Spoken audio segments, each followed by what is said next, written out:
हाय छात्रों, good morning. किरण classes channel पे आप सभी का स्वागत, वंदन एवं अभिनंदन है। आपके बीच में चौरसिया सर आ चुके हैं। आज हम लोग बहुत ही महत्वपूर्ण टॉपिक के बारे में सीखेंगे और वो है अक्षांशीय विस्तार। पहले तो ये जो पूरी अक्षांश है इसके बारे में समझेंगे, उसके बाद में अक्षांश रेखाओं में से कर्क रेखा के बारे में जो भारत के 8 राज्यों से होकर गुजरती है उस पर सीखेंगे। चलिए, पिछले वीडियो में आपने पढ़ा था घास के मैदान। घास के मैदान की बात करें तो जम्मू कश्मीर में कौन सा घास का मैदान है? गुलमर्ग और सोनमर्ग। जम्मू कश्मीर में जो घास का मैदान है वो कौन सा भैया? गुलमर्ग और सोनमर्ग।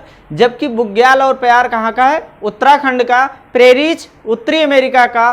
पंपाज अर्जेंटीना का। और स्टेपी यूरेशिया का घास का मैदान है। और वेल्ड और सवाना अफ्रीका का घास का मैदान है। और डाउन्स कहाँ का है? ऑस्ट्रेलिया का है। पुस्ताच कहाँ का घास का मैदान है? हंगरी का। लास्ट में अभी मैं आपको रेलवे से संबंधित 10 करंट बताऊंगा, आप बने रहिएगा अंत तक। बहुत ही महत्वपूर्ण टॉपिक सीखेंगे। देखिए, आपकी पेट के भी एग्जाम की डेट आ चुकी है और अभी से आप लग जाइए, क्योंकि इसके बाद तुरंत आपकी यूपी SSC के तहत आपके जैसे लेखपाल वगैरह की तमाम भर्तियां आने वाली हैं। तो आप शिद्दत के साथ लग जाइए और पूरे जुनून के साथ लग जाइए, तभी आप इसमें सफल हो पाएंगे। क्योंकि काफ़ी मात्रा में फॉर्म पड़े हैं, लेकिन पढ़ने वाले लोग केवल उंगलियों पर होते हैं और उसी में से आप हैं। अभी जागो और अभी से आप अपने लक्ष्य की तरफ अग्रसर हो जाइए। तो आइए हम सभी सीखते हैं अक्षांश रेखाओं के बारे में। अक्षांश रेखा, सबसे पहली बात की जाए, सपोज दैट ये आपका ग्लोब है। क्या है? आपका सपोज दैट ये आपका ग्लोब है और पृथ्वी पर जो पड़ी रेखा होती है, यानी जिसे पूर्व से पश्चिम की दिशा कहा जा सकता है, जो पड़ी रेखा होती है उसी को अक्षांश कहा जाता है। क्या कहा जाता है? उसी को अक्षांश कहा जाए। और इस पर जो है वो अक्षांश की बात करें तो ये आपकी विषुवत है। ध्यान रखिएगा, ये विषुवत रेखा है जो कि 0 डिग्री देशांतर, 0 डिग्री अक्षांश, 0 डिग्री अक्षांश, और इसी को भूमध्य रेखा क्या कहा जाता है? भूमध्य रेखा। क्योंकि भू माने पृथ्वी, यानी पृथ्वी को 2 बराबर भागों में बांटती है, इसीलिए इसे भूमध्य रेखा के नाम से भी जाना जाता है। और इसके भूमध्य रेखा के उत्तर 23.5 डिग्री, भूमध्य रेखा के उत्तर 23.5 डिग्री नॉर्थ, इसे कहते हैं भैया कर्क रेखा। कर्क रेखा। और यही वो कर्क रेखा है जो कि भारत के बीचों बीच से होकर के गुजरती है, भारत के 8 राज्यों से। ये तो अभी हम सीखेंगे। फिर इसके बाद में इधर आप देखेंगे ये मकर रेखा।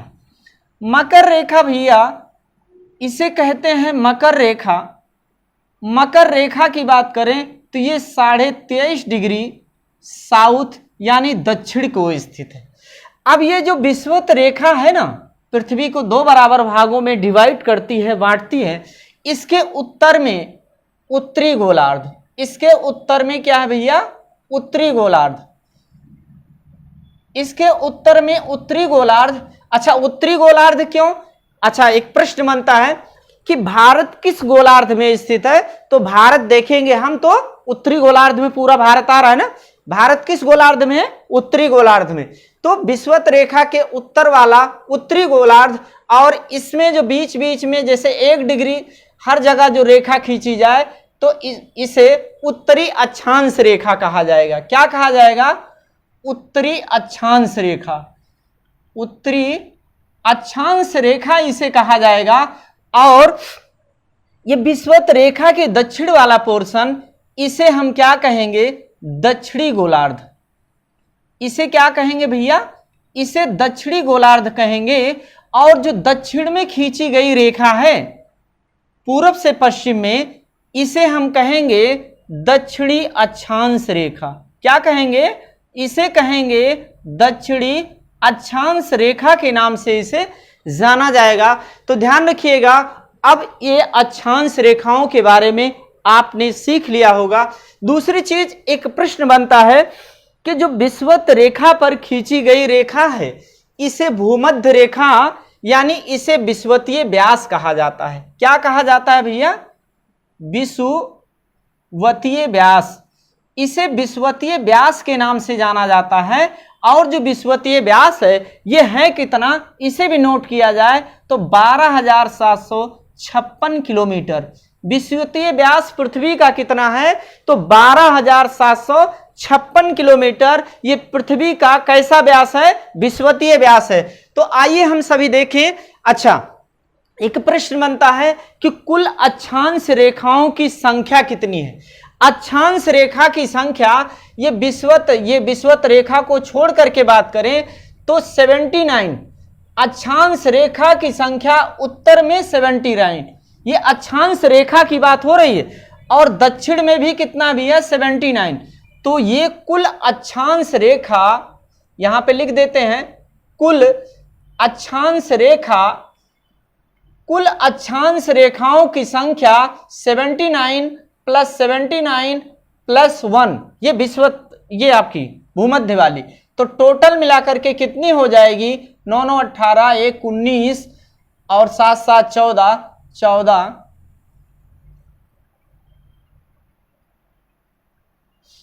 179।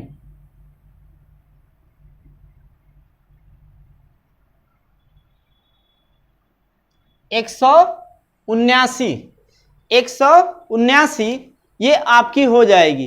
ठीक, तो आगे अगर हम लोग बात करें, सॉरी ये 79 नहीं 89 है भैया। कितना है? 89। ये इधर में आपका 89 है और दक्षिण में भी, उत्तर में भी 89 अक्षांश रेखा है और दक्षिण में कुल 89 अक्षांश रेखा है। 89 और ये 0 अक्षांश टोटल ऐड करेंगे तो कुल अक्षांश रेखाओं की संख्या कितनी हो जाएगी? 179। लेकिन अगर बात करें कि कुल अक्षांश की संख्या कितनी होगी, कुल अक्षांशों की संख्या, तो ये 90 डिग्री इधर जोड़ लिया जाएगा और 90 डिग्री इधर जोड़ लिया जाएगा। तो कुल अक्षांशों की संख्या अगर बात करें तो 90 + 90 + 1 तब हो जाएगा 181। अगर कहे अक्षांश रेखाओं की संख्या 179, अगर कहे कि अक्षांशों की संख्या, यहां नोट कर लेते हैं, अगर कहे अक्षांशों की संख्या की बात करेगा तो कितनी हो जाएगी? 181। और जो ये आपकी अक्षांश रेखा से संबंधित आपसे इतने ही। अच्छा, दो अक्षांश रेखाओं के बीच की जो दूरी होती है, ये जो बीच में गैप है हर जगह इक्वल होती है, चाहे वो आपका कर्क रेखा के बीच हो, चाहे मकर रेखा के बीच हो या विषुवत रेखा के पास में हो। और इनके बीच की दूरी कितनी बनती है? 111 किलोमीटर। कितनी बनती है? दो अक्षांश रेखाओं के बीच की दूरी 111 किलोमीटर बनती है, चाहे जहां इसे आप मापेंगे। फिर इसके बाद में अगर आगे हम लोग बात करें भैया कि दो अक्षांश रेखाओं के बीच की दूरी को किस नाम से जानते हैं, तो उसे गोरे के नाम से जानते हैं। किस नाम से जानते हैं? गोरे के नाम से जाना जाता है। तो ये तो था आपका अक्षांश रेखाओं से संबंधित महत्वपूर्ण। अब सीधे हम लोग आते हैं कर्क रेखा के बारे में ही हम लोग पढ़ेंगे। आइए,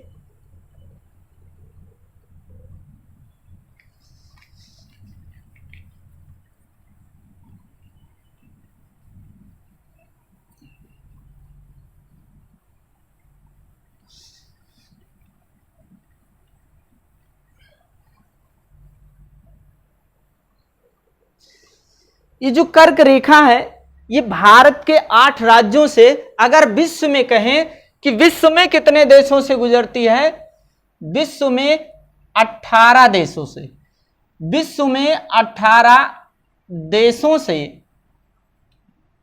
कर्क रेखा होकर गुजरती है। कितने देशों से? 18 देशों से होकर के कर्क रेखा गुजरती है। आपका जैसे भारत है, ये बांग्लादेश है, फिर म्यांमार है, चीन है, आपका चाड है, लीबिया है, ऐसे ही तमाम देश हैं जो कि 18 देशों से होकर गुजरती है। ध्यान रखिएगा पड़ोसी देश पाकिस्तान से होकर के ये कर्क रेखा नहीं गुजरती। कितने देशों से? 18। पाकिस्तान से नहीं गुजरती। आइए आगे हम लोग इसी में बात करें, वो कौन कौन से राज्य हैं। ध्यान रखिएगा, इसे काफी लोग ट्रिक के माध्यम से याद करते हैं, लेकिन ट्रिक जो मित्र में गमछाचार करके है, वो आपकी ट्रिक इस पर सटीक नहीं बैठेगी अगर इसे व्यवस्थित क्रम में सेट करने के लिए कहा जाए। व्यवस्थित क्रम में सेट करने के लिए थोड़ा सा लेवल के एग्जाम में कई बार इस पर प्रश्न बन चुका है। तो सबसे पहले जो राज्य है ये इधर आपका भैया गुजरात है, फिर ये आपका राजस्थान है, ये आपका मध्य प्रदेश है, फिर ये आपका छत्तीसगढ़ है। कौन सा राज्य है? ये आपका छत्तीसगढ़ है। फिर ये आपका झारखंड है, और ये भैया आपका पश्चिम बंगाल है। थोड़ा सा स्पेस कम होने की वजह से 60 में लिख दे रहे हैं, इसे आप पूरा नोट करेंगे। और ये भैया आपका कौन सा है? त्रिपुरा है, और ये आपका मिजोरम है। त्रिपुरा और मिजोरम, तो ये 8 राज्य हुए, और इसे हम अल्फाबेट में अंग्रेजी के अक्षरों में व्यवस्थित क्रम में लिख सकते हैं GRMCJWTM। ये 8 राज्य हैं जो कि कर्क रेखा पर स्थित हैं भैया। ये आपका गुजरात हो गया, ये आपका राजस्थान हो गया, ये आपका मध्य प्रदेश हो गया, ये आपका छत्तीसगढ़ हो गया, छत्तीसगढ़, जे फार आपका झारखंड हो गया, और ये आपका डब्लू फार पश्चिम बंगाल हो गया, ये आपका त्रिपुरा हो गया। कौन सा राज्य?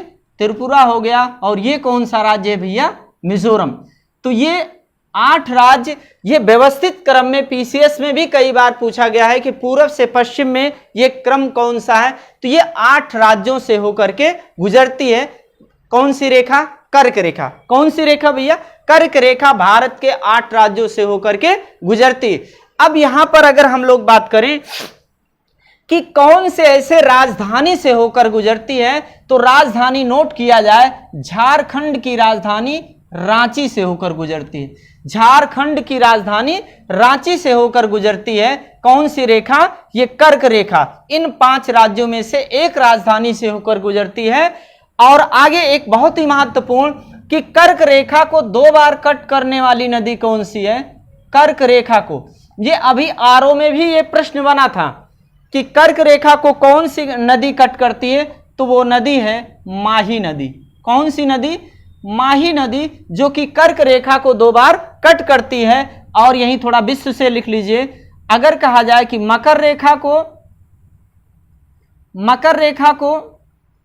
तो मकर रेखा को वो कट करने वाली नदी कौन सी है? लिम्पोपो।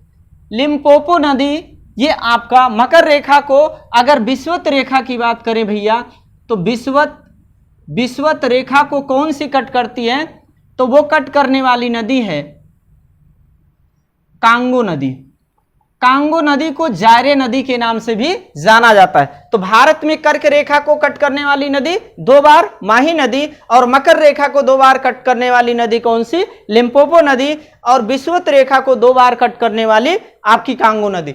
तो ये जो कर्क रेखा है ये भारत के 8 राज्यों से गुजरती है, और इसी कर्क रेखा के उत्तर को उत्तरी भारत कहा जाता है और नीचे को दक्षिण भारत कहा जाता है। तो ये आपका कर्क रेखा से जुड़ा हुआ जितने भी महत्वपूर्ण बिंदु बन सकते थे, ये आपके किसी भी एग्जाम के लिए बहुत ही महत्वपूर्ण बिंदुओं पर चर्चा हुई।